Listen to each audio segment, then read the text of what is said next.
നാളെയാണ് വിഷു. നാളത്തെ കണി പോലിരിക്കും കാര്യങ്ങൾ. ഗംഭീരമായി ഒരു കണി ഒരുക്കണം. സ്വർണമൊക്കെ ഞാൻ രാവിലെ വച്ചോളാം, ബാക്കി ഒരുക്കമൊക്കെ മതി, അമ്മ അടുക്കളയിൽ നിന്ന് വിളിച്ചു പറഞ്ഞു. ഉരുളിക്കുള്ളിലെ കിണ്ടിയിൽ വെള്ളരിക്ക കുത്തനെ നിർത്തി.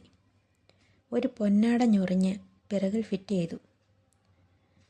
ഈർക്കിൽ കുത്തിയിറക്കി ഒരു ഫാൻസി മാലയും വെള്ളരിക്കയുടെ ഉച്ചിയിൽ പിടിപ്പിക്കാൻ മറന്നില്ല.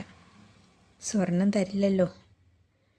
ശ്രീകൃഷ്ണൻ ലീലാലോലനായി ഉരുളിക്ക് പിറകിൽ സ്ഥാനം പിടിച്ചു.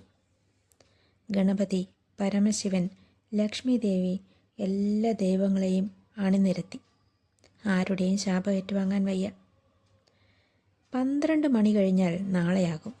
സമയം 11:55. ഓടിപ്പോയി കഥ കടച്ചു, ലൈറ്റ് അണച്ചു. ശുഭനിദ്ര, സുഖനിദ്ര. ഇരുട്ടത്ത് ആരോ മുഖമടച്ച് കയ്യമർത്തി. പേടിച്ച് ഞെട്ടി വിറച്ച് ഉറക്കമുണർന്നു. മൂത്രമൊഴിക്കാത്തത് ഭാഗ്യം.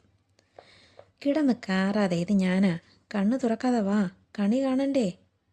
അമ്മ കണ്ണിൽ വെച്ച കൈ ഒന്നുകൂടി അമർത്തി ഭദ്രമാക്കി. പേടിച്ചും അല്ലാതെയും മൂത്രമൊഴിക്കാൻ മുട്ടി. ക്ലോസറ്റ് കണി കാണാൻ വയ്യ. ഞാൻ അടിവയറ്റിൽ അമർത്തി പിടിച്ചു. അമ്മയുടെ ഡയറക്ഷനിൽ കണിക്ക് മുമ്പിലെത്തി. കണ്ണു തുറന്നു. ഹൈമ ജ്വല്ലേഴ്സ്. ചുവന്ന നിറത്തിലുള്ള ഒരു ഒഴിഞ്ഞ ഡബ്ബ. ഡബ്ബയുടെ അടപ്പിലെ വികൃതി പയ്യൻ ഇളിച്ചു കാട്ടി. അയ്യോ കഷ്ടം.